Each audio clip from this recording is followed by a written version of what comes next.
بسم اللہ الرحمن الرحیم۔ السلام علیکم۔ پروگرام علم و حکمت میں خوش آمدید۔ میں ہوں محمد حسن الیاس۔ ناظرین کرام، اسلامی حکومت ہوتی کیا ہے، بنتی کیسے ہے، اور اس کے بننے کے بعد وہ عملی تصویر کیا ہے جو سامنے آتی ہے، اس بحث کو ہم قرآن مجید کی روشنی میں جاننے کی کوشش کر رہے تھے۔ اور ہمارے ہاں بالعموم اسلامی حکومت کا جو تصور ہے اور اس حکومت سے جو توقعات اور تقاضے لوگ وابستہ کرتے ہیں، ان کو دین کی روشنی میں کیسے سمجھا جا سکتا ہے۔ ہمارے ارد گرد ہمارے ملکوں میں جہاں پر اسلامی حکومت قائم ہوئی، وہاں پر جو چیزیں مذہب اسلام کے نام پر نافذ کی گئیں، ان کی کیا حیثیت ہے، ایک ایک کر کے ہم جان رہے ہیں غامدی صاحب سے کہ ان کا نقطہ نظر کیا ہے۔ ہم نے ایک تفصیل سے جانا تھا کہ شریعت میں دو طرح کے احکام ہیں، ایک وہ جو فرد سے متعلق ہیں اور دوسرے جو نظم اجتماعی سے متعلق ہیں۔ نظم اجتماعی سے متعلق احکام کون کون سے ہیں اور اسلامی حکومت کیسے پابند ہے کہ وہ ان پر عمل کرے گی، اس کی تفصیل کا آغاز کیا تھا۔ اسی بحث کو آج ہم آگے بڑھائیں گے اور یہ جاننے کی کوشش کریں گے کہ وہ دیگر احکام کیا ہیں جن پر اسلامی حکومت نے عمل کرنا ہے۔ آغاز کرتے ہیں اس بحث کا۔ کام سے بہت شکریہ آپ کے وقت کا۔ سب سے پہلا اور بنیادی سوال، ایک ترتیب سے ہم جان رہے ہیں جن چیزوں کو آپ نے نظم اجتماعی کا ایک تقاضا اور وہ احکام قرار دیے جو شریعت میں لوگوں سے متعلق نہیں بلکہ معاشرے سے متعلق ہیں۔ ایک بنیادی نقطہ جو آپ نے یہاں پر ذکر کیا وہ یہ ہے کہ روز و شب کی نمازوں، ماہ رمضان کے روزوں اور حج و عمرہ کے لیے انہیں تمام ضروری سہولتیں اسلامی حکومت فراہم کرے گی۔ اور اسی نقطے کی جو ایک آگے نماز سے متعلق وضاحت ہے وہ یہ کہ نماز جمعہ اور نماز عیدین کا اہتمام حکومت کرے گی۔ یہ نمازیں صرف انہی مقامات پر ادا کی جائیں گی جو حکومت کی طرف سے ان کے لیے مقرر کر دیے جائیں گے۔ ان کا ممبر حکمرانوں کے لیے خاص ہوگا، وہ خود ان نمازوں کا خطبہ دیں گے اور ان کی امامت کریں گے یا ان کی طرف سے ان کا کوئی نمائندہ یہ ذمہ داری ادا کرے گا۔ ریاست کی حدود میں کوئی شخص اپنے طور پر ان نمازوں کا اہتمام نہیں کر سکتا۔ سوال آج کی نشست کا پہلا یہ ہے، ہم نے اپنے ارد گرد دیکھا افغانستان میں یا سعودی عرب میں جہاں پر اسلامی حکومتوں کے نام سے جب حکومتوں نے عملی اقدامات کیے تو نماز ہی وہ سب سے اہم مسئلہ تھا جس کے بارے میں یہ دیکھا گیا کہ لوگوں میں بہت ریزنٹمنٹ ہے۔ عالمی سطح پہ بھی رد عمل آیا کہ لوگوں کو نماز پڑھوائی جا رہی ہے۔ سوال میرا آپ سے یہ ہے، آپ کی نظر میں نماز کے حوالے سے اسلامی حکومت کی کیا ذمہ داری ہے، کیا دائرہ ہے اور کہاں پر وہ زبردستی لوگوں سے نماز پڑھوا سکتی؟ میں نے یہ بات بڑی وضاحت کے ساتھ اسی مضمون میں بیان کر دی ہے جس سے آپ یہ سوال مجھ سے کر رہے ہیں۔ میں نے یہ بتایا ہے کہ ایک اسلامی حکومت اللہ تعالیٰ کی عبادت کے لیے ضروری سہولتیں فراہم کرے گی اور یہ اسے کرنا چاہیے۔ یعنی یہ وہ چیزیں ہیں جن کو کرنا چاہیے کے دائرے میں رکھا جاتا ہے۔ حکومت اپنی طرف سے لوگوں کی صحت کے معاملے میں کچھ سہولتیں فراہم کرتی ہے، اسی طریقے سے تعلیم کے معاملے میں سہولتیں فراہم کرتی ہے۔ یہی سہولتیں اس کو اسلامی حکومت کی حیثیت سے یا مسلمانوں کی حکومت کی حیثیت سے اپنے دین کے ماننے والوں کے لیے فراہم کرنی چاہیے۔ ٹھیک، اس میں مسجدوں کا اہتمام ہے، اس میں نماز کی طرف لوگوں کی ترغیب ہے، تلقین ہے، یہ چیزیں تو اس کو کرنی ہیں۔ لیکن اللہ تعالیٰ کے دین میں خاص طور پر جو سنت قائم کی گئی ہے وہ یہ ہے کہ اجتماعی نمازیں، جیسے جمعہ کی نماز ہے ہر ہفتے ہوتی ہے، یعنی ہفتے میں ایک مرتبہ جمعے کے دن، اسی طرح عیدین کی نمازیں ہیں، تو یہ نمازیں چونکہ اجتماعی نمازیں ہیں اور ریاست کے اہتمام میں پڑھی جائیں گی، یعنی اس میں مسلمان حکمرانوں کی یہ ذمہ داری ہے کہ وہ جامع مسجد کا اہتمام بھی کریں، وہ جمعے کا خطبہ بھی دیں، وہ عیدین کے خطبے بھی دیں اور اسی طرح نماز کی امامت بھی کریں۔ اس کی مثالی صورت یہی ہے۔ لیکن اگر کسی جگہ یہ ممکن نہ ہو تو پھر ان کے نمائندوں کو آ کر یہ خدمت انجام دینی چاہیے۔ یہ آپ کے علم میں ہے کہ خلفائے راشدین میں یہی طریقہ تھا۔ یہ کبھی طریقہ اختیار نہیں کیا گیا کہ لوگوں کو زبردستی نماز پڑھنے کے لیے کہا جائے، نہیں، وہ ماحول فراہم کرنا، وہ فضا پیدا کرنا، ایک عمومی ترغیب دینا تاکہ لوگ اللہ کے سامنے جھکنا سیکھیں۔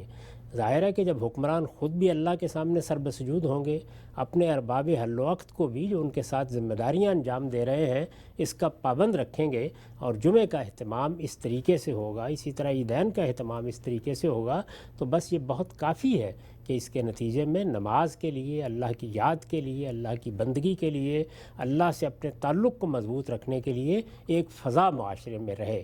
یہ فضا ہی اصل میں مطلوب ہے۔ اس کے لیے کسی کے ہاتھ میں کوئی درہ پکڑانے کی ضرورت نہیں ہے کہ وہ لوگوں کے اوپر زبردستی کسی کسی چیز کو مسلط کرنے کی صحیح کریں۔ ٹھیک، اچھا ہم سے بھی بتائیے گا، ہمارے ہاں جو مثالوں سے آدمی ریلیٹ کرتا ہے، اسلامی حکومت کے نام پر حکومتیں قائم ہوئی، ان کے ہاں جب اس نظام کو عملی شکل دی گئی، مثلا سعودی عرب کی ہم مثال لے لیتے ہیں، وہاں پر باقاعدہ ایک محکمہ بنایا گیا اور نماز کے اوقات میں وہ آگے بڑھتا تھا۔ اگر کوئی سڑکوں پہ کھڑا ہوا ہے، کوئی کام کاج کر رہا ہے، گاڑی آتی تھی، اعلان ہوتا تھا، بازار بند کروا دیے جاتے تھے۔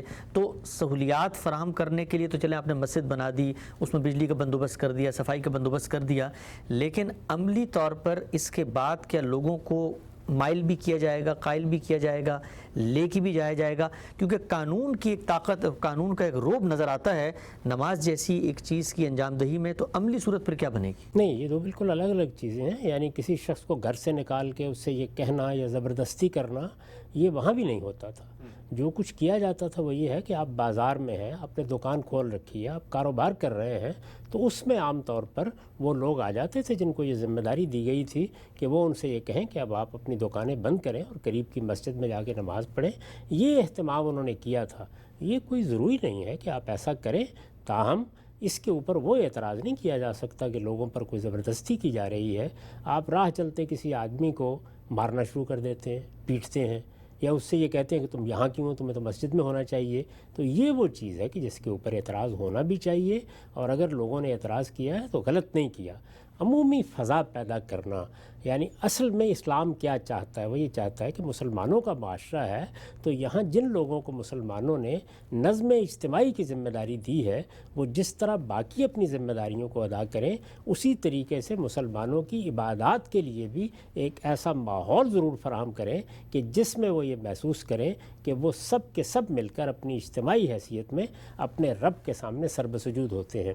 یہ تو میں آپ سے عرض کرتا ہوں کہ وہ حکومتیں جن کا کوئی مذہب سے تعلق نہیں ہوتا، وہ بھی یہ کرتی ہیں۔ اچھا، آپ یہ دیکھیے کہ ہندوستان کی حکومت ہے، وہ حج کے معاملے میں بہت سہولتیں فراہم کرتی ہے، بہت سے معاملات انجام دیے جاتے ہیں۔ بلکہ مجھے خود یاد ہے کہ جب میں دوسری مرتبہ حج کے لیے گیا تو وہاں ان لوگوں کے ساتھ ٹھہرا ہوا تھا جو زیادہ تر ہندوستان سے آئے تھے۔ تو میں نے جب ان سے بات کی تو انہوں نے بتایا کہ ہمیں تو حکومت نے اس طریقے سے سہولتیں فراہم کی ہیں، اس طریقے سے کرائے میں کمی کی ہے، یہ اہتمام ہمارے لیے یہاں کیا گیا ہے، رہنے کے معاملے میں یہ سہولتیں ہمیں دی ہیں۔ تو یہ چیزیں ہر اچھی حکومت کرتی ہے اور یہ بلا تفریق کرنی چاہیے۔ یعنی آپ کے ملک میں اگر موجودہ قومی ریاست ہے اور کچھ دوسرے لوگ آباد ہیں، مسیحی آباد ہیں، ہندو آباد ہیں، ان کو بھی ضروری سہولتیں فراہم کرنا یہ حکومت کی ذمہ داری ہے۔ ایسا کرنا چاہیے ان کو، تاکہ وہ اپنے اپنے طریقے پر اللہ کی عبادت کریں۔ لیکن مسلمانوں کی اگر اکثریت ہے، حکومت کا نظم ان کے پاس ہے، تو پھر ظاہر ہے حکمرانوں کو خود بھی نماز پڑھنی ہے، ارباب حل و عقد کو بھی اس کا پابند کرنا ہے، انہیں جمعے اور جماعت کا اہتمام بھی کرنا ہے، مسجدوں کا نظم بھی قائم رکھنا ہے۔ اور یہ کوئی ایسی عجیب چیز نہیں ہے۔ اس وقت بھی اگر آپ دیکھیں تو ملیشیا میں ہم نے دیکھا کہ بالکل یہی بندوبست تھا، یہی صورتحال کم و بیش آپ کو خلیج کے ممالک میں ملتی ہے۔ آپ دوحہ میں چلے جائیں، آپ اسی طرح سے دبئی میں چلے جائیں، آپ ابوظبی میں چلے جائیں، آپ سعودی عرب میں چلے جائیں، تو وہاں یہ چیز آپ کو ملتی ہے۔ اس میں اگر کسی جگہ حدود سے کوئی تجاوز ہوا ہے یا لوگوں کی آزادی کے معاملے میں کوئی غلط رویہ اختیار کیا گیا تو اس کی اصلاح کرنی چاہیے۔ جہاں تک خلفائے راشدین کا تعلق ہے، رسالت مآب صلی اللہ علیہ وسلم کے زمانے کا تعلق ہے، اس میں جو سنت قائم کی گئی وہ یہی ہے کہ جمعے کا اہتمام، عیدین کا اہتمام ریاست کی سطح پر ہوگا، مسجدیں اسی کے نظم میں رہیں گی، وہ اللہ کی مسجدیں ہوں گی، کسی خاص فرقے کی مسجدیں نہیں ہوں گی۔ وہاں جا کے لوگ نماز پڑھیں گے، وہاں حکمران یا ان کے نمائندے آئیں گے، وہی نماز کی امامت کریں گے، جمعے کی نماز کی، عیدین کی نماز کی، وہی خطبہ دیں گے۔ اور اگر اللہ تعالیٰ ان کو توفیق دے تو وہ خود ہر جگہ پر اس کا اہتمام کریں اور خود آ کے خطبہ دیں اور خود آ کے نماز پڑھائیں۔ تو یہ وہ صورت ہوگی کہ جس سے خلفائے راشدین کی یاد تازہ ہوگی اور وہ فضا پیدا ہوگی جو رسالت مآب صلی اللہ علیہ وسلم کے زمانے میں اور آپ کے بعد مسجدوں میں موجود تھی۔ تو یہ ایسی کوئی اجنبی بات نہیں ہے۔ اس وقت بھی مسلمانوں کے ہاں بہت سی حکومتوں میں یہ اہتمام اسی طرح کیا جاتا ہے، اور جہاں کیا جاتا ہے وہاں کوئی فتنہ نہیں پیدا ہوتا، وہاں کوئی فساد نہیں پیدا ہوتا، وہاں فرقہ بندی اس طرح اپنی تنظیم نہیں کر پاتی، وہاں مسجدیں اس طرح دہشت گردی کے مراکز نہیں بنتی، وہاں نوعیت بالکل مختلف ہوتی ہے۔ اللہ تعالیٰ نے جو بندوبست کر رکھا ہے وہی بندوبست خیر اور برکت کا ذریعہ ہے۔ آگے بڑھاتے ہیں ہم سب اس بحث کو، یہ بیان فرمائیے گا بھی آپ نے ضمنی طور پہ ایک چیز کی طرف اشارہ کیا کہ باقی مذاہب کے جو ماننے والے ہیں اگر ان کی کوئی عبادات، ان کے کوئی مراسم عبودیت، ان کے کوئی مراکز ہیں تو ان کے بارے میں بھی ایک اسلامی حکومت حساس رہے گی، انہیں بھی سہولیات فراہم کرے گی۔ ہمارے ہاں گزشتہ دنوں پاکستان ہی میں بڑا مسئلہ پیش آیا اور بہت اس پر آوازیں اٹھیں کہ اسلام آباد کے اندر ریاست نے یہ کہا کہ ایک مندر کی تعمیر میں وہ مدد کرے گی، معاونت کرے گی، بلکہ سرمایہ بھی خرچ کرے گی۔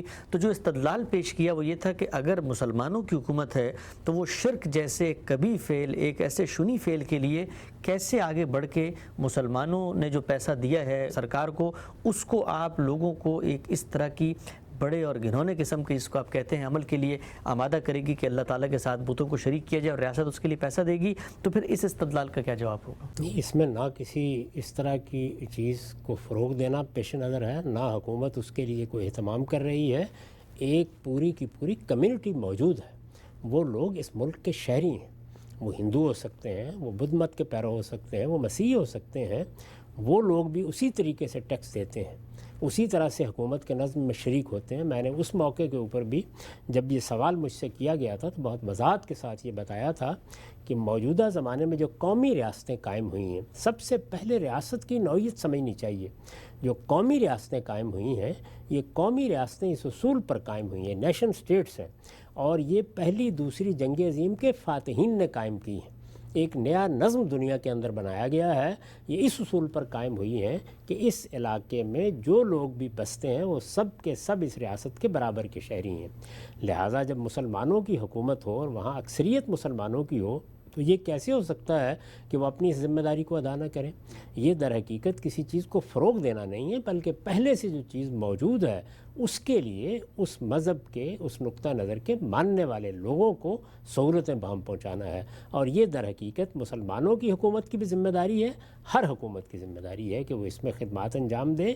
اب ظاہر ہے کہ جب وہ آپ کے ساتھ شریک ہوتے ہیں اور آپ کو روپیہ دیتے ہیں اور آپ کے ساتھ وہ ٹیکس ادا کر کے ایک برابر کے شہری کی حیثیت سے اپنی ذمہ داریاں پوری کرتے ہیں، تو یہ کیسے ہو سکتا ہے کہ ان سے متعلق جو فرائض آپ پر عائد ہوتے ہوں انہیں آپ ادا کرنے سے انکار کر دیں؟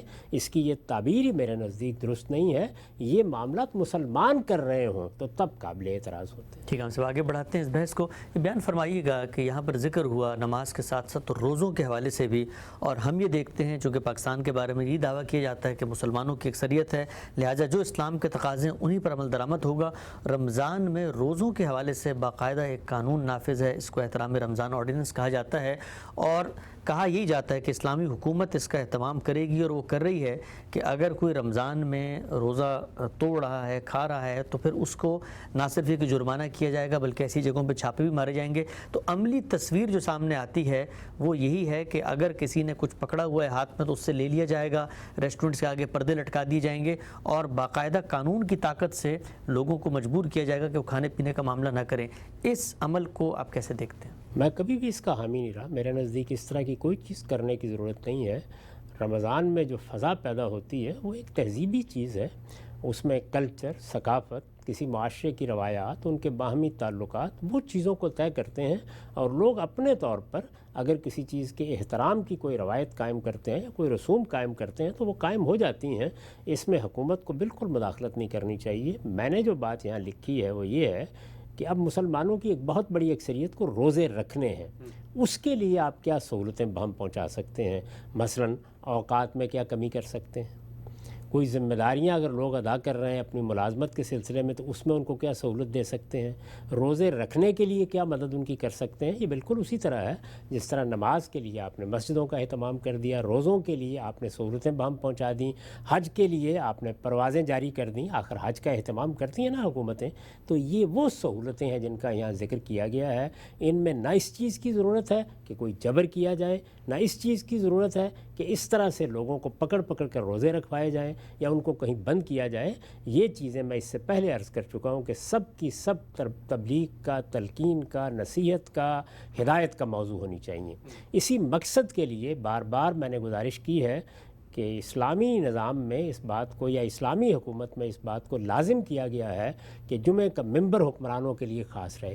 وہ وہاں آئیں, وہاں انہوں نے آ کے رمضان سے متعلق کوئی بات کرنی ہے, روزوں سے متعلق کوئی بات کرنی ہے, نماز کے بارے میں ترغیب دینی ہے, وہ ضرور دیں, اور اس مقصد کے لیے خطبات بھی ہوں گے, لوگوں کو ترغیب بھی دی جائے گی.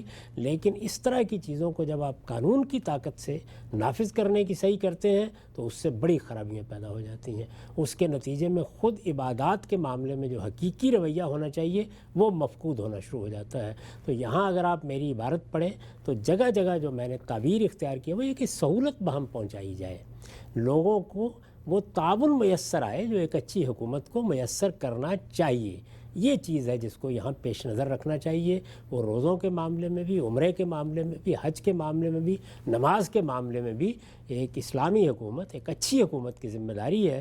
بلکہ میں تو اس سے آگے بڑھ کے کہتا ہوں کہ ہر حکومت کی ذمہ داری ہے کہ جو لوگ بھی اس کے دائرہ اقتدار میں رہتے ہوں ان کو ان کی عبادات کے لیے, ان کے رسوم کے لیے, ان کی تقریبات کے لیے جہاں تک سہولتیں بہم پہنچائی جا سکتی ہیں وہ بہم پہنچائی جائیں. تو یہاں تو دونوں چیزیں مل جائیں گی. یعنی ایک عمومی ذمہ داری کے ساتھ جو لوگ حکومت کر رہے ہیں وہ چونکہ اکثریت میں ہیں اور وہ مسلمان ہیں اور ان کو خود بھی نماز پڑھنی ہے, خود بھی روزے رکھنے ہیں, خود بھی ان عبادات کا اہتمام کرنا ہے, تو اس لحاظ سے گویا ان کی نوعیت بالکل مختلف ہو جاتی ہے. تو یہ ذمہ داریاں ان کو انجام دینی چاہیے. اس کے لیے صحیح تعبیر وہی ہے جو میں نے آپ کے سامنے رکھی کہ سہولت بہم پہنچانا, لوگوں کی مدد کرنا, لوگوں کے لیے وہ ماحول اور فضا پیدا کر دینا جس میں ان کے لیے آسانی ہو کہ وہ اللہ کی بندگی کا یہ حق ادا کر سکیں. اور میں نے عرض کر دیا ہے کہ ایک قومی ریاست میں یا ایک قومی حکومت میں, نیشنل اسٹیٹ میں, یہ کام حکومت کو ہر طبقہ فکر کے بارے میں کرنا چاہیے. اور چونکہ وہ مسلمان ہیں اور اکثریت ان کی ہے تو سب سے بڑھ کر ان کی ذمہ داری ہے کہ خود بھی اہتمام کریں اور دوسروں کو بھی اس جانب توجہ دلائیں اور جو سہولتیں بہم پہنچا سکتے ہیں وہ پہنچائیں. اس لیے کہ جو کچھ ان کے پاس اموال جمع ہوں گے ان میں ظاہر ہے کہ مسلمان اگر اکثریت میں ہے تو ان کا حصہ بھی زیادہ ہوگا, اور دوسرے گروہ اگر اکثریت میں نہیں ہے تو ان کا حصہ بھی اسی لحاظ سے ہوگا. ہم نے یہ دیکھا کہ ملیشیا میں حکومت, وہاں جو چینی بستے تھے, وہاں پر جو ہندو بستے تھے یا دوسرے مذاہب کے ماننے والے تھے, ان سب کے لیے یہی سہولتیں بہم پہنچاتی تھی. اور خاص طور پر مسجدوں کا نظم سب کا سب اس طریقے سے قائم کیا گیا تھا کہ وہ کسی فرقے کی مسجدیں نہیں ہیں, کسی خاص مسلک کی مسجدیں نہیں ہیں, وہ علماء کے تصرف میں نہیں ہیں. ان میں ایک اچھی فضا ہے جس کے اندر اہل علم جاتے ہیں, وہ قرآن کا درس دیتے ہیں, وہ کچھ پڑھاتے ہیں, وہ تعلیم دیتے ہیں, وہ سب اپنی جگہ. لیکن جہاں تک جمعے کا تعلق ہے اور عیدین کا تعلق ہے اس کا ایک نظم قائم کر دیا گیا ہے. یہ نظم اس سے بھی بہتر طریقے پر عالم عرب میں قائم ہے. یعنی جو چیز اچھی ہے اس کو اختیار کرنا چاہیے, اور یہی نظم ہے جو خلفائے راشدین نے اپنی میراث میں ہمیں دیا ہے. اس نظم کو وجود میں لانا چاہیے. یہ خیر کا ذریعہ بنتا ہے, برکت کا ذریعہ بنتا ہے, یہ فرقہ بندی اور فساد کو ختم کرتا ہے, یہ مذہب کو اور مذہبی بنیاد پر کسی چیز کو فساد بننے سے روکتا ہے. جب یہ معاملہ اس طریقے سے کیا جاتا ہے, ہمارے ہاں اس معاملے میں چونکہ پرواہ نہیں کی گئی تو پھر پوری معاشرے کی قوتوں کو اسے بھگتنا پڑتا ہے. یہاں پر میں یہ عرض بھی کر دوں کہ بعض لوگوں نے یہ کہا کہ جب میں یہ بات کہہ رہا ہوں تو کیا میں حکومت کو یہ حق دے رہا ہوں کہ وہ لوگوں کے معاملات میں مداخلت کرے, یعنی جمعے کا ممبر وہ سنبھال لے, عیدین کا. تو میں نے اس کے جواب میں عرض کیا تھا کہ اصل میں یہ حکومت کا حق تھا جس میں عوام مداخلت کر چکے ہیں, اچھا, علماء مداخلت کر چکے ہیں. یہ حق اس کو واپس ملنا چاہیے. اسلام نے اس معاملے میں ذمہ داری انہیں دی تھی. چنانچہ یہی سنت قائم کی گئی تھی کہ رسالت مآب صلی اللہ علیہ وسلم بحیثیت حکمران کے, اسی طرح خلفائے راشدین ان کے مقرر کردہ عمال وہ جہاں ہوں گے وہیں جمعے کا اہتمام ہوگا, وہیں عیدین کا اہتمام ہوگا. جہاں وہ نہیں ہوں گے وہاں یہ اہتمام نہیں کیا جائے گا. آپ خلفائے راشدین کے زمانے کی تاریخ پڑھ کے دیکھ لیں, وہاں یہی چیز ہے. لیکن قانون کی طاقت سے جبر کا طریقہ اختیار کرنا وہ عبادت کی روح کے خلاف ہے, اس سے اجتناب کرنا چاہیے. اتنی بات البتہ جتنی سعودی عرب میں کسی زمانے میں ہوا کرتی تھی اگر روا رکھی جائے تو اسے گوارا کیا جا سکتا ہے, لیکن اس سے آگے بڑھ کر کوئی کام نہیں کرنا چاہیے. ٹھیک ہے, سب آگے بڑھاتے ہیں اس بحث کو. دو ممالک کا آپ نے ذکر کیا, ایک ملیشیا اور ایک ہمارے ہاں جو امارات کی بعض ریاستیں ہیں اور خلیج کے ممالک ہیں. جو اچھی چیزیں سامنے آتی ہیں, نمونے, ان کی یقینی طور پہ حوصلہ افزائی بھی ہونی چاہیے اور ان کو مثال کے طور پہ ان حکومتوں کے سامنے بھی رکھنا چاہیے جو مذہب اسلام کے نظم اجتماعی سے متعلق احکام اور ان کی منشا پر عمل کرنا چاہتے ہیں. ملیشیا میں آپ کا ایک بڑا طویل قیام رہا. ہم یہ دیکھتے ہیں حج جیسی عبادت، آپ نے یہاں بھی لکھا کہ حج عمرے کے لیے حکومت سہولیات فراہم کرے گی، بظاہر ایک غریب آدمی کی پاکستان جیسے ملک میں جو تھرڈ ورلڈ کنٹری ہے ایک زندگی کی حسرت ہے کہ وہ حج کرے، اور اس وقت جو ماحول بن گیا اس میں سرکاری حج کی قیمتیں بھی لاکھوں روپے میں پہنچ گئی ہیں۔ ایک ماڈل ہمارے سامنے ملیشیا میں آیا اور وہاں پر ریاست اس کی معاونت کرتی تھی، اس ماڈل کو آپ کیسے دیکھتے ہیں؟ اور اسی کے ساتھ ساتھ روزوں کے حوالے سے ہم خلیج کے ممالک میں دیکھتے ہیں کہ باقاعدہ طور پہ اوقات میں تخفیف کر دی جاتی ہے، دنوں میں کمی کر دی جاتی ہے، لوگوں کو آرام کی سہولت دی جاتی ہے، تو ان دونوں ماڈلز کو آپ کیسے دیکھتے ہیں؟ یہ تو میں نے عرض کر دیا کہ سہولت بہم پہنچانے میں جو کام بھی آپ کر سکتے ہیں وہ خیر کا ذریعہ بنے گا، اس سے لوگ بھی شکر گزار ہوں گے۔ یہ بالکل اسی طرح ہے کہ حکومت صحت کے معاملے میں لوگوں کی ضروریات کا خیال رکھتی ہے، تعلیم کے معاملے میں بہت کچھ کنٹریبیوٹ کرتی ہے، بالکل اسی طرح سے جیسے تعلیم انسانوں کی ضرورت ہے، جس طرح صحت کے مسائل ہیں جن کو حل کرنے میں ان کی معاونت کی جاتی ہے، اور آج کی اچھی حکومتوں کے بارے میں یہی تصور کیا جاتا ہے کہ وہ اس معاملے میں اپنی ذمہ داریاں انجام دیں۔ ان چیزوں کو لازم نہیں کیا گیا، لیکن حکومتوں کو بتایا گیا ہے کہ وہ ان چیزوں میں جو کوئی بھی سہولت فراہم کر سکتی ہیں فراخ دلی کے ساتھ فراہم کریں۔ تو میرے نزدیک اس کے مختلف ماڈل ہو سکتے ہیں، ان میں سے اچھی چیزیں اپنانی چاہیے، ان میں کسی خاص ماڈل کی ترغیب دینے کی ضرورت نہیں ہے۔ اصولی بات ہم یہاں یہ کہہ رہے ہیں کہ ایک اسلامی حکومت، مسلمانوں کی ایک حکومت، وہ اللہ تعالیٰ کی طرف سے اس بات کی پابند ہے کہ لوگوں کے لیے اللہ کی عبادات کے معاملے میں بھی جو سہولتیں ضروری ہیں وہ فراہم کرے، اور خاص طور پر جو عبادات اس سے متعلق کی گئی ہیں ان میں وہ کوتاہی نہ کرے جو بر صغیر میں اور بعض دوسرے ممالک میں ہوتی ہے، اور جس کا نتیجہ ہم مذہبی فساد کی صورت میں دیکھتے ہیں۔ چنانچہ جمعہ کا ممبر اور عیدین کا ممبر یہ حکومت کے لیے قائم کیا گیا ہے، یہ انہی کے لیے قائم ہونا چاہیے، اور ہر حال میں اس میں وہی طریقہ اختیار کرنا چاہیے جو خلفائے راشدین کا امتیاز تھا کہ وہ یا خود اور ان کے عمال آ کر یہ خدمت انجام دیں گے یا ان کا کوئی نمائندہ یہ خدمت انجام۔ آگے بڑھاتے ہیں ہم سب اس بحث کو، یہ جو آپ نے ایک نقطہ بیان کیا اور حکمت بھی بیان کی کہ جب یہ حکمرانوں کے سپرد کیا گیا ہے، اور اب ہم یہ دیکھتے ہیں کہ چونکہ وہاں پر مختلف الخیال علماء آ کے مسجدوں پہ بیٹھے ہوئے ہیں اور وہاں پر جمعے کے ممبر کو اسی مسئلے کی فروغ کے لیے استعمال کرتے ہیں، تو اس سے معاشرے میں انتشار اور ایک فساد کی صورت بھی سامنے آتی ہے۔ لیکن کوئی پلٹ کے یہ بھی تو کہہ سکتا ہے کہ یہ فساد تو ہمارے ماضی کی تاریخ میں بتاتی، اس وقت بھی سامنے آیا کہ جب حکمرانوں نے اس ممبر کو اپنے مقاصد کے لیے استعمال کیا تو فساد تو دونوں صورتوں میں ہو سکتا ہے۔ میرے علم میں نہیں ہے کہ ہماری پوری تاریخ میں حکمرانوں نے کبھی فساد کے لیے اس کو استعمال کیا ہے۔ وہ آتے رہے ہیں، وہ نمازیں بھی پڑھاتے رہے ہیں، وہ خطبے بھی دیتے رہے ہیں۔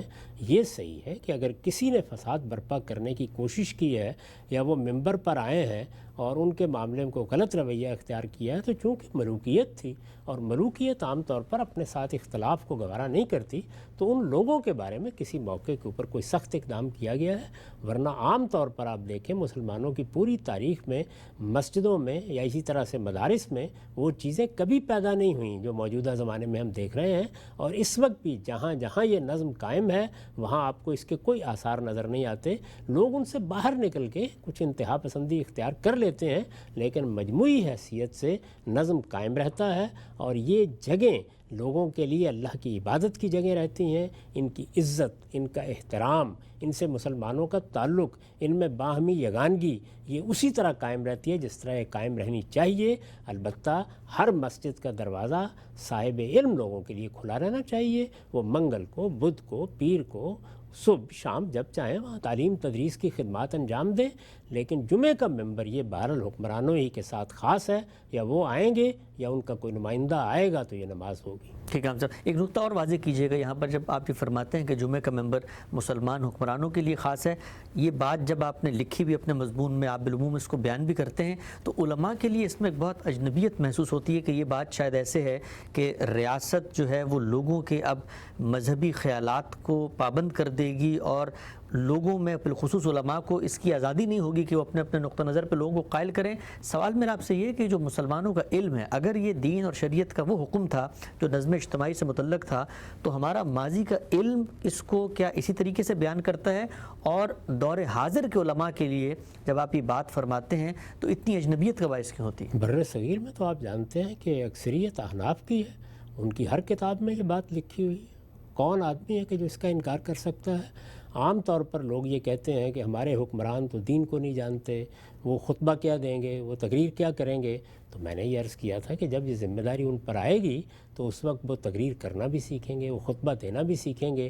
جب وہ حکمرانی کی ذمہ داریاں سنبھالتے ہیں تو آپ نے دیکھا نا کس طرح چیزیں سیکھنا شروع کر دیتے ہیں. پھر پورے معاشرے میں یہ فضا ہوگی، سیاسی جماعتوں میں بھی لوگ اس کی تعلیم پائیں گے. ہم نے یہ دیکھا کہ جن ملکوں میں یہ اہتمام ہے وہاں حکمران کس طریقے سے گفتگو بھی کرتے ہیں، قرآن بھی پڑھتے ہیں، اور اسی طریقے سے جو مسلمانی کے دوسرے تقاضے ہیں ان کو بھی پورا کرتے ہیں. تو میرے نزدیک اس میں یہ ہے کہ سب سے بڑھ کر خود علماء کو آگے بڑھ کر یہ بتانا چاہیے کہ یہ دین کا حکم ہے. اور اسلامی حکومت کی شناختی بنیادی طور پر دو چیزیں ہیں، ایک یہ کہ اس میں ٹیکس کی بجائے زکوٰۃ لی جاتی ہے، اور دوسرے یہ کہ اس میں جمعہ کا ممبر، عیدین کا ممبر یہ حکمرانوں کے لیے خاص ہوتا ہے. ٹھیک ہے، ہم سب شناخت یہی ہے. ایک چیز میرے ذہن میں آ رہی تھی، میں چاہتا ہوں بھی آپ کے سامنے رکھوں. ہم نے یہ دیکھا کہ خادم حرمین شریفین ان سے ایک عالمی طاقت کا سربراہ ملنے آیا اور ایک بہت ہی ہائی لیول کی ملاقات تھی، لیکن جیسی اذان ہوئی تو انہوں نے سب معاملات کو ترک کر کے نماز کی طرف آپ بڑھے آگے. تو یہ جو دین کی منشا ہے کہ ریاست کی سطح پہ اگر مسلمان ہیں، حکمرانوں کا ایک اسوہ قائم ہو کہ نماز ان کے لیے اول آخر اہمیت کی حامل ہو، اور پھر جو ان کی عوام ہے وہ بھی اس سے اثر لیں گے، تو اس کو آپ کیسے دیکھتے ہیں؟ یہ تو آپ نے دیکھا کہ ہمارے ہاں ہمیشہ یعنی دین میں یہی حیثیت رہی اس کی. جو لوگ بھی دین کو سمجھتے تھے اور وہ حکمرانی کے منصب پر پہنچے، وہ ارباب حل و عقد میں شامل ہوئے، انہوں نے ہمیشہ اس چیز کو یہی امتیاز بخشا. یہی صورتحال آپ کو خلفائے راشدین کے مکاتیب میں نظر آتی ہے. جب وہ خطوط لکھتے ہیں، اپنے عمال کو توجہ دلاتے ہیں تو سب سے بڑھ کر اسی جانب توجہ دلاتے ہیں. سیدنا عمر کا وہ جملہ تو ہر شخص کو معلوم ہے کہ اگر تم نماز کو ضائع کر دو گے تو پھر دین کی باقی چیزیں بھی ضائع ہو جائیں گی. تو اگر کسی حکمران نے اس طرح کے موقعوں کے اوپر بھی ان چیزوں کا خیال رکھا ہے تو وہ تحسین کا مستحق ہے. اس لیے کہ یہ چیزیں ہیں کہ جو اصل میں مسلمانی کی شناخت بنتی ہیں، اور جن کی بنیاد پر آپ ایک ایسے مقام پر کھڑے ہوتے ہیں کہ جہاں آپ لوگوں پر کوئی چیز لاگو نہیں کر رہے، آپ کسی پر جبر نہیں کر رہے، لیکن جو آپ کا دین ہے، جس چیز کو آپ اللہ کا حکم سمجھتے ہیں، جس کے لیے جب آواز بلند کی جاتی ہے تو آپ کو لبیک کہنا ہے، اس میں آپ کی طرف سے کوتاہی نہیں ہوتی. اور اس طرح دنیا کو بھی یہ پیغام ملتا ہے کہ ہم اگر اللہ کے حکم پر اس طریقے سے لبیک کہنے کے لیے تیار ہیں تو اللہ تعالیٰ نے جو اخلاقیات ہمیں سکھائی ہے، جس میں ہم معاہدے کریں گے، جس میں لوگوں سے معاملات کریں گے، اس میں بھی ہمارے پروردگار کا حکم ہی ہمارے لیے فیصلہ کن رہے گا. بہت خوب، ہم سب آگے بڑھاتے ہیں اس بحث کو. یہ بیان فرمائیے گا کہ اگر ایک ہدایت نظم اجتماعی سے متعلق تھی، اس پر حکومت نے عمل کرنا تھا، حکمران کی ذمہ داری تھی، لیکن اس حکم کی اس نوعیت کو تبدیل کر کے لوگ اس کو فرد سے متعلق کر لیتے ہیں، جیسے جمعے کے نماز کے معاملے میں ہوا، تو اب ریاست کی اقدام کی جورسڈکشن کیا ہوتی ہے؟ یعنی وہ کیا اپنی اس حیثیت کو منوانے کے لیے کہ یہ ہم سے متعلق حکم ہے کہاں تک جا سکتی ہے، بالخصوص جمعے کے ممبر کی بحث کے ضمن میں؟ یہ بات اس طرح نہیں ہے کہ لوگوں نے انحراف کیا ہے. اس کے بالکل برخلاف یہ ہوا کہ بر صغیر میں جب انگریزوں کی حکومت قائم ہو گئی تو ظاہر ہے کہ مسلمانوں کی حکومت قائم نہیں رہی. ایک دوسری قوم نے آ کے وہاں کا نظم سنبھال لیا. اس کے بعد یہ سوال پیدا ہوا کہ اب کیا کیا جائے. یعنی کیا جمعے کا ممبر جب حکمرانوں کے لیے نہیں رہا اور حکمران بھی نہیں رہے اور مسلمانوں کا نظم بھی ختم ہو گیا ہے تو اس کو اب نماز کی حیثیت سے یا اس اجتماع کی حیثیت ہی سے ختم ہونے دیا جائے؟ تو لوگ تو بالکل بھول جائیں گے کہ جمعہ بھی کوئی چیز ہوتی تھی، عیدین بھی کوئی چیزیں ہوتی تھیں.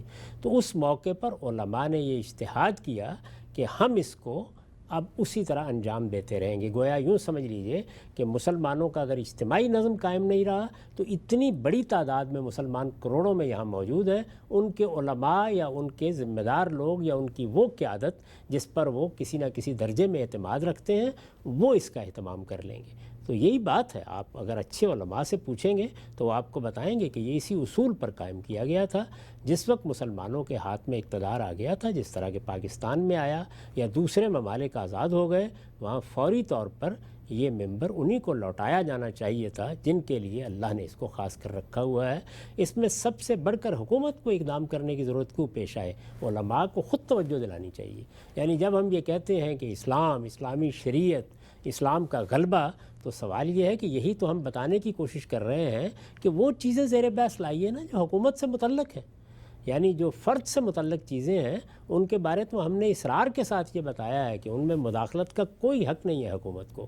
وہاں وہ تبلیغ کرے گی، تلقین کرے گی، نصیحت کرے گی. یہاں بھی یہی بات بتا رہے ہیں کہ عبادات کے معاملے میں کسی چیز کو جبراً نافذ نہیں کیا جائے گا، البتہ فضا پیدا کرنا، اچھا ماحول پیدا کرنا، سہولیات بہم پہنچانا یہ حکومت کا کام ہے. اور یہ افغانستان میں اگر حکومت قائم ہو رہی ہے یا ایران میں ہوئی ہے یا اور جگہوں پر ہے تو ہر جگہ یہ ان کی ذمہ داری ہے. اور اگر آپ دیکھیں اس وقت عالم اسلام میں جو 50 سے زیادہ حکومتیں قائم ہیں تو ان سب میں کسی نہ کسی حد تک حکومت یہ ذمہ داریاں انجام دے رہی ہے. اور بہت سی جگہوں پر جمعہ کا ممبر اور عیدین کا ممبر اسی طریقے سے حکومت کے اپنے کنٹرول میں ہے اور وہ اسی طریقے سے رہنمائی بھی کرتی ہے، اپنے لوگ بھی مقرر کرتی ہے. وہ خطبات کے معاملے میں بھی کوئی نظم قائم کر دیتی ہے جس سے لوگ اس نقطہ نظر کو بیان کرتے ہیں جو حکومت چاہتی ہے کہ لوگوں تک پہنچے. یہ ممبر اس کا ہے، اس کو حق ہے کہ وہ اس میں اپنا نقطہ نظر بیان کرے.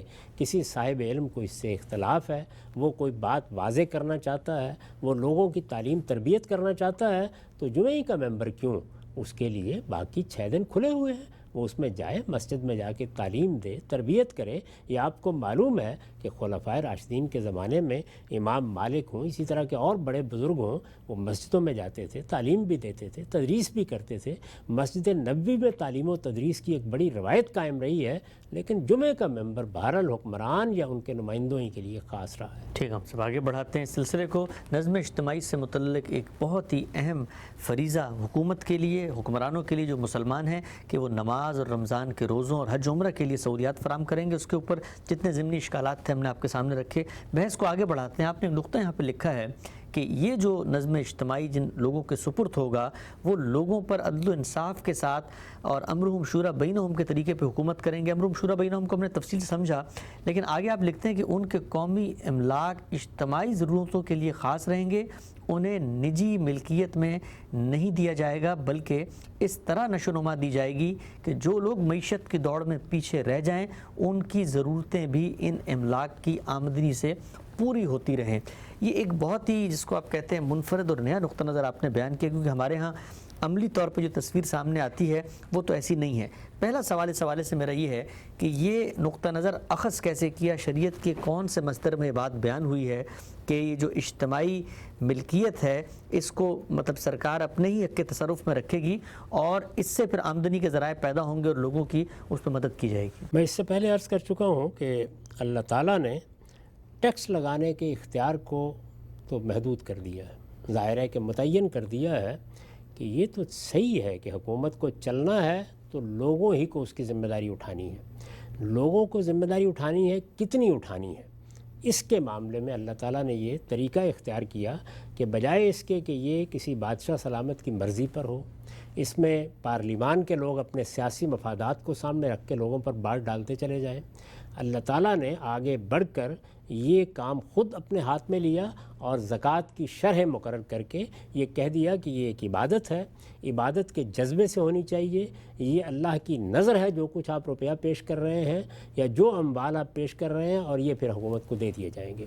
تو ظاہر ہے کہ جب اللہ تعالیٰ نے اس کو بالکل محدود کر دیا تو اب حکومت کی باقی ذمہ داریوں کے معاملے میں بھی قرآن مجید میں گفتگو کی گئی. اچھا، اس میں خاص طور پر سورہ حشر میں یہ بتایا گیا ہے کہ اس وقت جو اموال و املاک حکومت کے پاس آ گئے ہیں، اور یہ اموال و املاک خاص طور پر خیبر کی فتح کے بعد آئے، پھر فتوحات ہوتی چلی گئیں اور بہت سی زمینیں حکومت کے قبضے میں آ گئیں. تو اس موقع پر اللہ تعالیٰ نے یہ ہدایت فرمائی کہ اب اس میں 2 راستے ہو سکتے ہیں.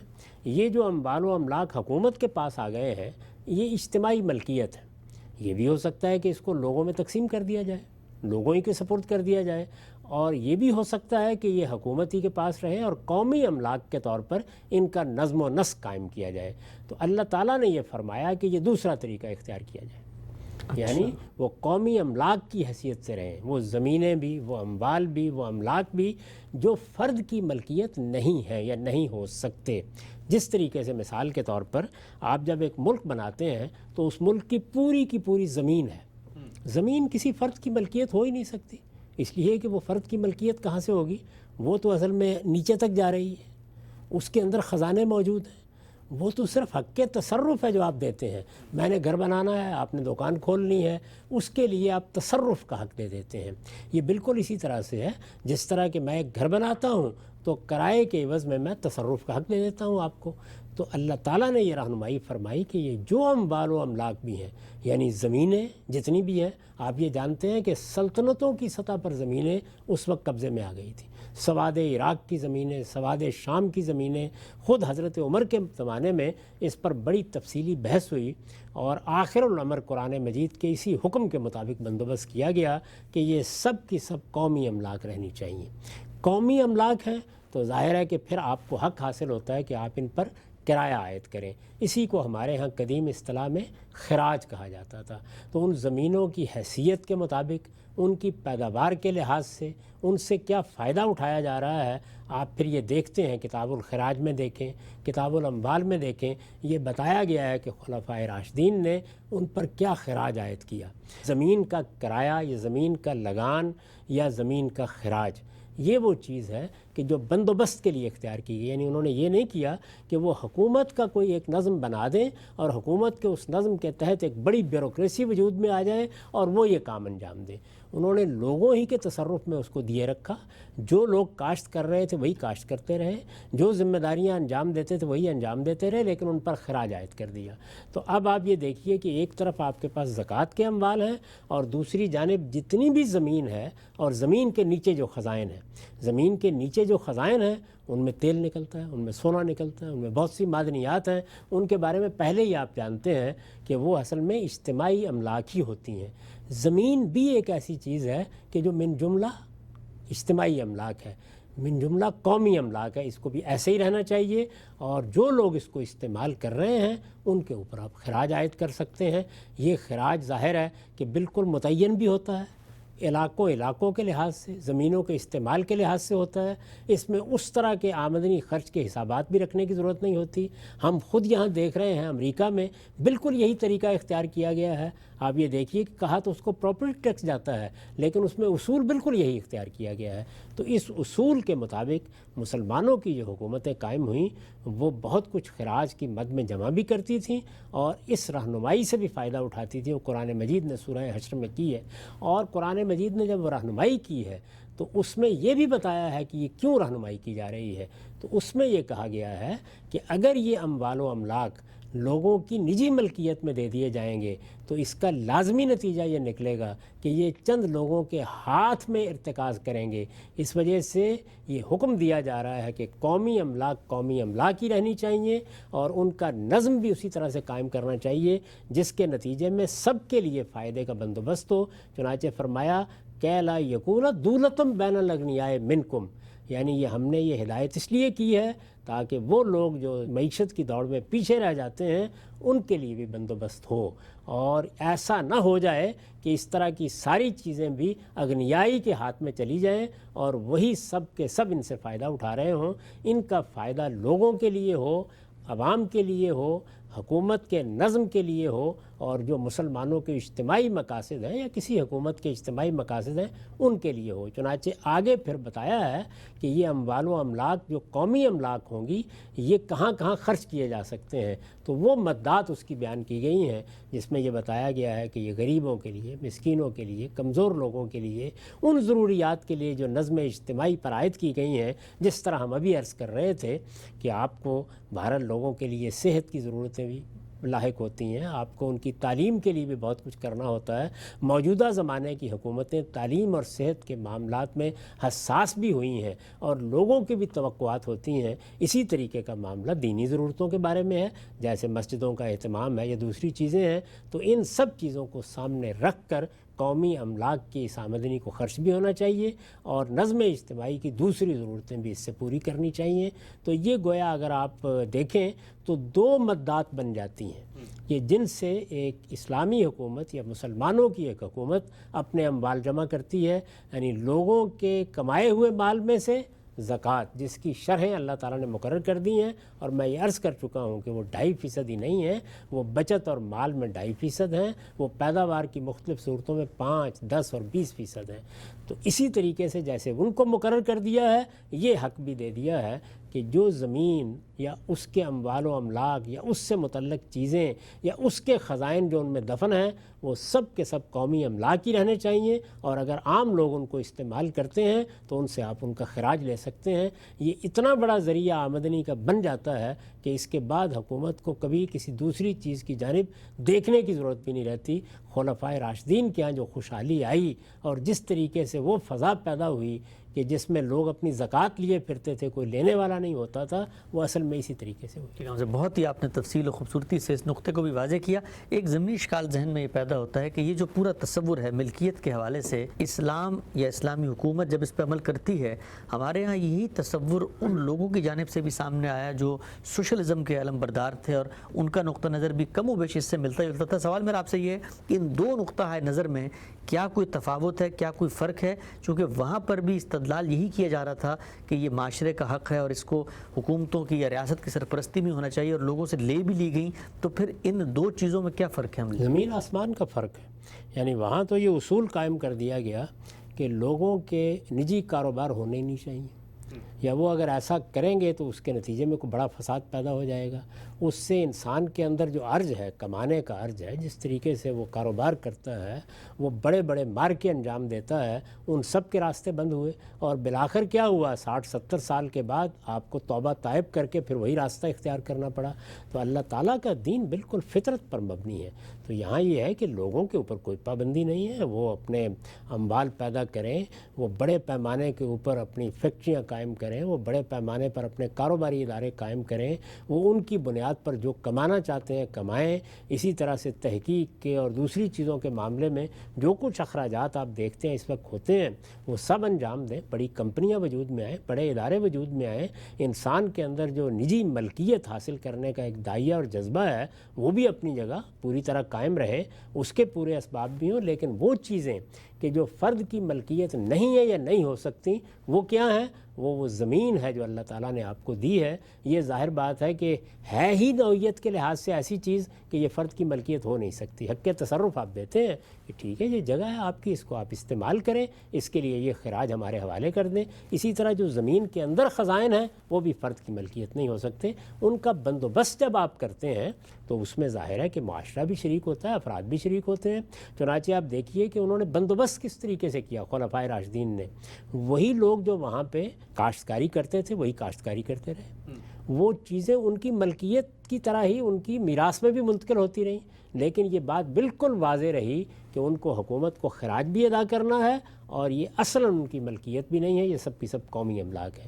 اسی وجہ سے یہ بحث رہی ہے ہمارے ہاں کہ جتنے بھی علاقے فتوحات کی صورت میں آئے ان کی زمینوں کی کیا نوعیت ہے، تو یہ بتایا گیا یہ سب خراجی زمینیں ہیں، یعنی قومی املاک ہیں جن پر حکومت نے خراج عائد کر دیا ہے۔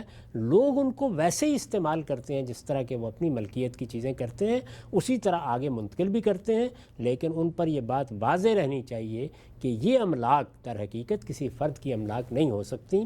ان کے لیے بعض اوقات حکومت کو اقدامات کرنے پڑتے ہیں، کسی جگہ سڑک نکالنی ہے، کسی جگہ ریل جانی ہے، کوئی اور اس طرح کا معاملہ کرنا ہے، یہ سب کی سب قومی املاک ہیں، ان کو جب چاہے خالی کرایا جا سکتا ہے۔ اس میں جو کچھ آپ لوگوں کو دیتے ہیں وہ حق کے تصرف ہے، وہ استعمال کا حق ہے، اور اس کا وہ کرایہ یا خراج آپ کو ادا کر دیتے ہیں۔ ہم سب اس بحث کو سمیٹتے ہیں۔ آج کی نشست کا آخری سوال، یہ جو پورا تصور آپ نے بیان کیا قرآن مجید کی روشنی میں سوال یہ پوچھنا چاہتا ہوں آپ سے، ہمارے ہاں جو سب سے بڑی مشکل ریاست کو چلانے کے لیے حکام کو پیش آتی ہے وہ یہی ہے کہ وہ سرمایہ، وہ مال جس سے روزمرہ کے معمولات پورے کیے جا سکیں، ٹیکس پہ ٹیکس لگایا جاتا ہے۔ وہ آپ نے واضح کیا کہ زکوٰۃ کے علاوہ کوئی اسلامی حکومت لے نہیں سکتی۔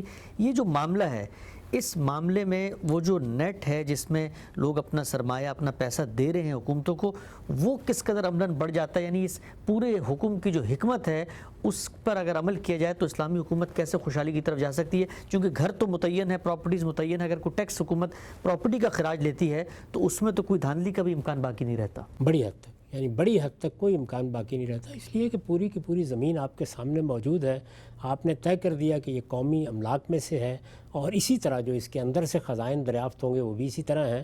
ان کے نظم نسق کو آپ نے لوگوں کے سپرد کیا ہے، جس طریقے سے آپ بھی نظم و نسق سپرد کرتے ہیں، تو اس کا لازمی نتیجہ یہ نکلتا ہے کہ جو کچھ آپ کو وصول کرنا ہے وہ متعین ہو جاتا ہے، وہ بالکل محدد ہو جاتا ہے، اس میں کسی اس طرح کے محکمے کی ضرورت نہیں رہتی کہ جو پھر رشوتیں بھی لیتا ہے، لوگوں کو تنگ بھی کرتا ہے، ان کے لیے مسائل بھی پیدا کرتا ہے، اس کا بھی خاتمہ ہو جاتا ہے۔ اللہ تعالیٰ نے جو چیز مقرر کر دی ہے وہ معیشت کے پورے نظم کو ایک استحکام کے مقام پر لے آتی ہے، اور اتنے بڑے پیمانے پر یہ کنٹریبیوشن پھیل جاتا ہے کہ جس کا آپ آج کے زمانے میں تصور بھی نہیں کر سکتے۔ اور میں آپ سے عرض کر رہا ہوں کہ ہم یہاں دیکھ رہے ہیں یہی طریقہ اختیار کیا گیا ہے۔ ہم سے ہمارے پروگرام کا یہاں پہ وقت ختم ہوتا ہے۔ ناظرین، آج بہت ہی تفصیل سے ایک اہم ترین موضوع پہ ہم نے گفتگو کی کہ اسلامی ریاست کا قیام اگر عمل میں آتا ہے تو وہ عملی تصویر، وہ عملی شکل کیا ہے جو دنیا کے سامنے آئے گی، احکامات کی وہ کون سی نوعیت ہے جو نظم اجتماعی سے متعلق ہے، ان کی فہرست کیا ہے، اور نماز کے حوالے سے آج ہم نے تفصیلاً یہ جانا کہ اسلامی حکومت کس طریقے سے اس کا اہتمام کرے گی، حج عمرے کے بارے میں،